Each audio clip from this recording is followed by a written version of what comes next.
नमस्कार दोस्तों, मैं अमर कुमार।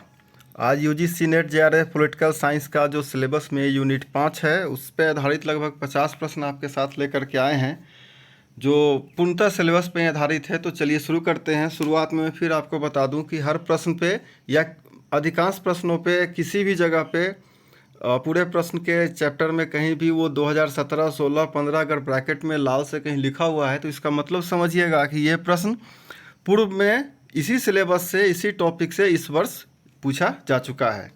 तो पहला प्रश्न है, निम्नलिखित में से कौन यथार्थवाद की ब्रितानी विचारधारा यानी जिसे ब्रिटिश स्कूल ऑफ रियलिज्म से संबंधित है? ऑप्शंस है ए रिनहोल्ड न्यूहर, बी एनजे स्पाइकमैन, सी क्विंसी राइट या डी हेडली बुल। और इसका सही आंसर है डी हेडली बुल। अगला प्रश्न है, किसने कूटनिरपेक्षता की एक स्वार्थ नीति के रूप में आलोचना की थी? ऑप्शंस है Morgenthau, B William John Stone, C Schwarzenberger या डी एडवर्ड क्रैक्सो। और इसका सही आंसर है मॉर्गन थ्यू। कहीं कहीं पे टाइपिंग स्लिप है, क्योंकि नाम आप जानते हैं कभी कभी टाइप करने में आगे पीछे हो जाते हैं, तो इसे ध्यान रखेंगे। तीसरा है, पॉलिटिकल साइंस नामक पुस्तक किसने लिखी? और ऑप्शंस हैं ऑक्सीजन, एक्चुअली ऑक्सीजन नहीं ऑक्सफैम होगा, बी है एच.जे. लॉस्की, सी है आर.जी. गेटल या डी कोई नहीं। और सही आंसर है आर.जी. गेटल। आते हैं अगले प्रश्न की ओर।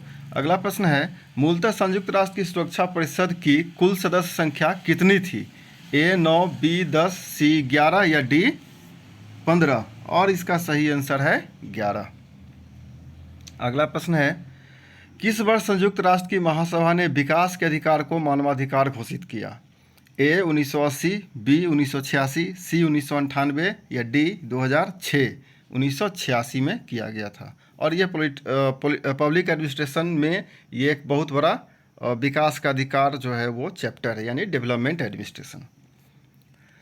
छठा, संयुक्त राष्ट्र संघ का कौन सा अध्याय विवादों का शांतिपूर्ण समाधान से संबंधित है? ऑप्शंस हैं अध्याय 2, बी अध्याय 3, सी अध्याय 4 या डी अध्याय 1। और सही आंसर है अध्याय 1। आते हैं अगले प्रश्न की ओर। निम्नलिखित में से कौन संयुक्त राष्ट्र की विशिष्ट एजेंसी नहीं है? ए हु यानी World Health Organization, B IMF, C FAO या डी ओपेक। और डी इसका सही आंसर है। आते हैं अगले प्रश्न की ओर। अगला प्रश्न है, एक्स और वाई का सिद्धांत किसके द्वारा प्रतिपादित किया गया था? इब्राहिम मैस्लो, MC ग्रेगर, सी हेजबर्ग या डी साइमन। और इसका सही आंसर है MC ग्रेगर।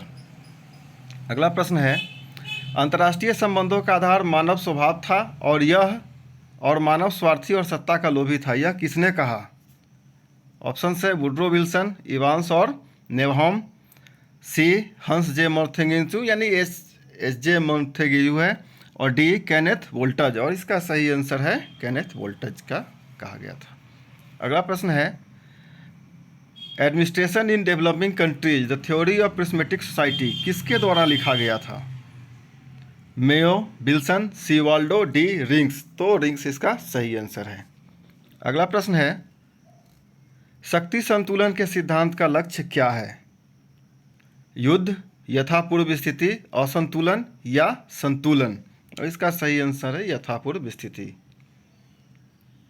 अगला प्रश्न है, अंतर्राष्ट्रीय संबंधों के इतिहास में वॉर टू एंड वॉर था क्या? प्रथम विश्व युद्ध, द्वितीय विश्व युद्ध, कोरियन युद्ध या डी वियतनाम युद्ध। और ये था प्रथम विश्व युद्ध।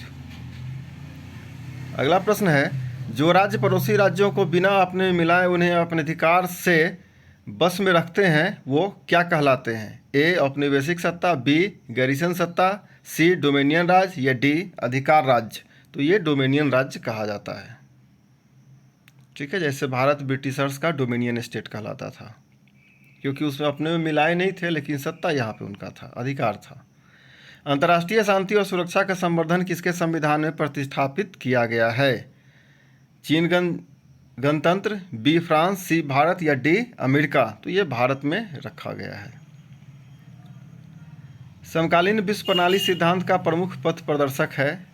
ए पॉल स्विजी, बी इमानुएल बॉस्टिन, सी तारिक अली या डी ओंदे जी फ्रैंक। और इसका सही आंसर है इमानुएल बॉस्टिन। अगला प्रश्न है, निम्न में से किसने नव न्यायसंगत युद्ध सिद्धांत नियोजस्ट वार डॉक्ट्रिन का प्रतिपादित किया था? A Thomas Schelling, B Barry Buzan, C Inis Claude या जी जॉर्ज बुश। और इसका सही आंसर है सी। आते हैं अगले प्रश्न की ओर। रोनाल्ड रीगन के लिए शैतान साम्राज्य था? चीन जनगणराज्य, बी सोवियत संघ, सी ईरान, डी लीबिया। और इसका सही आंसर है सोवियत संघ। अंकटाड में मूलतः निम्नलिखित को बढ़ाया या प्रोत्साहित किया है? विवादों का शांतिपूर्ण निपटारा, अंतर्राष्ट्रीय व्यापार, युद्ध से बचाव या एनपीटी। और अंतर्राष्ट्रीय व्यापार सही आंसर है। अगला प्रश्न है, सार्क सचिवालय कहाँ स्थित है? नई दिल्ली, इस्लामाबाद, सी ढाका, डी काठमांडू। इसका आंसर काठमांडू होगा, आपको पता है। अगला प्रश्न है, दक्षिण एशिया क्षेत्रों के संगठन सार्क का अस्तित्व मुख्यतः निर्भर करता है? ऑप्शंस है, कमजोर देशों के हितों पर, बी शांति एवं सहयोग पर, सी निर्णय के मैत्य पर या डी द्वितीय हितों के मुद्दों पर। और इसका सही आंसर है निर्णय के मैत्य पे। अगला प्रश्न है, शांति के लिए एकता का प्रस्ताव निम्नलिखित में से किसने किया? नैम यानी NAM non alignment movement, B NATO, C UN United Nations और डी कॉमनवेल्थ ऑफ नेशंस। और इसका सही आंसर है नाटो के द्वारा किया गया था। अगला प्रश्न है, शीत युद्ध शब्द का उपयोग किसने किया? Bernard Woods, HJ Morgenthau, C.K. Webster, D कॉल्डैश। और बर्नार्ड वुज इसका किया था शीत युद्ध शब्द का उपयोग, यानी इसको कोल्ड वॉर कहते हैं। G8 ग्रुप सदस्यों का निम्नांकित कौन सदस्य नहीं है? इसका आंसर आपको तुरंत आना चाहिए, चीन नहीं है। अभी हाल फिलहाल इसकी बैठक हुई थी। अमेरिकन फॉरेन पॉलिसी 3SS के लेखक कौन है? और हेनरी किसिंजर इसके आंसर है, आपको पता होना चाहिए, बहुत प्रसिद्ध किताब है। अगला प्रश्न है, किस वर्ष संयुक्त राष्ट्र की महासभा ने विकास के अधिकार को मानवाधिकार घोषित किया? यह प्रश्न पहले हम लोग ले चुके हैं, फिर भी इसका आंसर है 1986। आप इसे देखिएगा। आर्थिक कूटनीति को इस रूप में भी जाना जाता है, सांस्कृतिक कूटनीति, तेल कूटनीति, संकट कूटनीति या विकास कूटनीति। तो वो विकास है, विकास कूटनीति।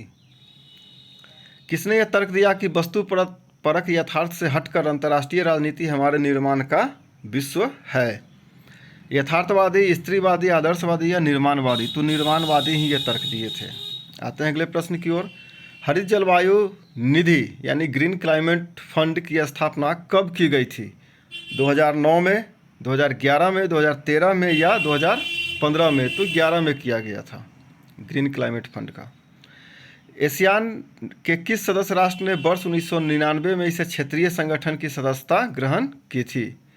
ए लाओस, बी म्यांमार, सी नेपाल या डी वियतनाम? तो नेपाल।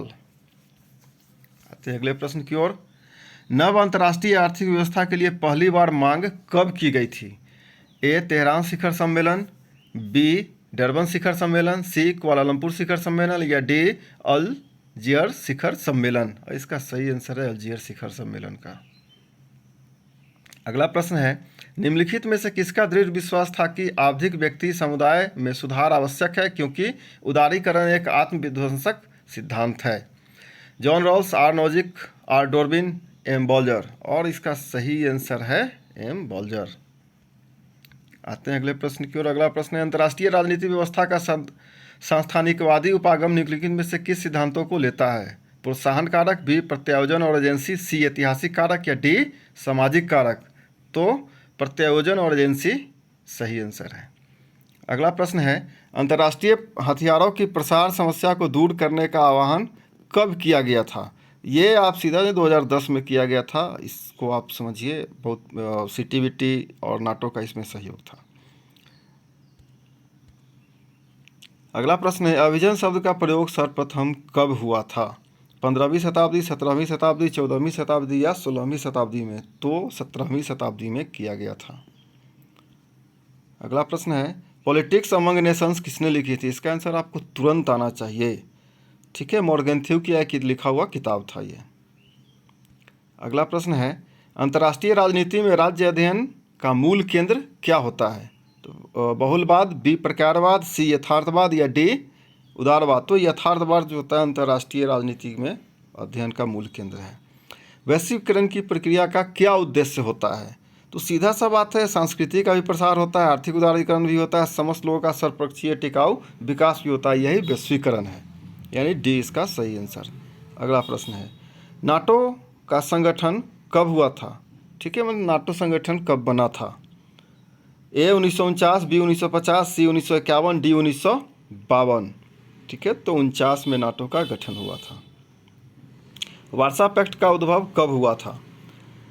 ए 1964 काहिरा में, बी 1973 अल्जियर्स में, सी 1961 बेलग्रेड में या डी 1963 भारत में हुआ था। तो ये बेलग्रेड में हुआ था, तो 1961 सही आंसर है। अगला प्रश्न है, मर्कोसुर किस देश का संगठन है? अफ्रीकी देशों का, एशियाई देशों का, लैटिन अमेरिका का या डी किसी का नहीं? तो लैटिन अमेरिका का संगठन है। अगला प्रश्न है, IBSA की स्थापना किस वर्ष हुई थी? ए 2002, बी 2003, सी 2001 या डी 2000 में? और इसका सही आंसर 2001 है, सॉरी 2003, यस 2003 में। डिप्लोमेसी कृति के लेखक कौन है? इसका आंसर आपको तुरंत से आना चाहिए। तो हेराल्ड निक्सन के द्वारा यह किताब लिखा गया था। अगला प्रश्न है, नाइस संधि निम्न में से किससे संबंधित है? ऑप्शन है सार्क, बी एपेक, सी यूरोपीय संघ, डी आसियान। और ये यूरोपीय संघ से संबंधित है। आते हैं अगले प्रश्न की ओर। साफ्टा का संबंध किससे है? विश्व व्यापार संघ से, बी गुटनिरपेक्ष आंदोलन से, सी सार्क से या डी इनमें से किसी से नहीं? तो सार्क से संबंध साफ्टा का है। संयुक्त राष्ट्र संघ की शांति सेना को नोबेल शांति पुरस्कार किस वर्ष दिया गया था? 1987 में, बी 1949 में, सी 2001 में या डी 1955 में? तो ये 1987 में दिया गया था। अगला प्रश्न है, संयुक्त राष्ट्र वित्तीय सहायता प्राप्त करता है किससे? रूस से, अमेरिका से, चीन और जापान से और संयुक्त राष्ट्रों से? और इसका सही आंसर है संयुक्त राष्ट्रों से ही संयुक्त राष्ट्र वित्तीय सहायता, सदस्य राष्ट्र देशों से, जो भी यूनाइटेड नेशंस के जो देश है वो सब वहाँ पे उनका फंड अलॉट है कि आपको अपना इतना इतना प्रतिशत वहाँ पे पैसा देना है, जिससे उनकी दावेदारी भी वहाँ पे सुनिश्चित होती है। अगला प्रश्न है, संयुक्त राष्ट्र के प्रथम महासचिव कौन थे? ऑप्शन है यू थांट, बी कूट वाल्डीम, सी डॉग हैमरशोल्ड या डी त्रिगवेली। और इसका सही आंसर होगा त्रिगवेली, इसका सही आंसर है। गुड। अगला प्रश्न है, फरक्का नदी जल विवाद किन देशों के बीच है?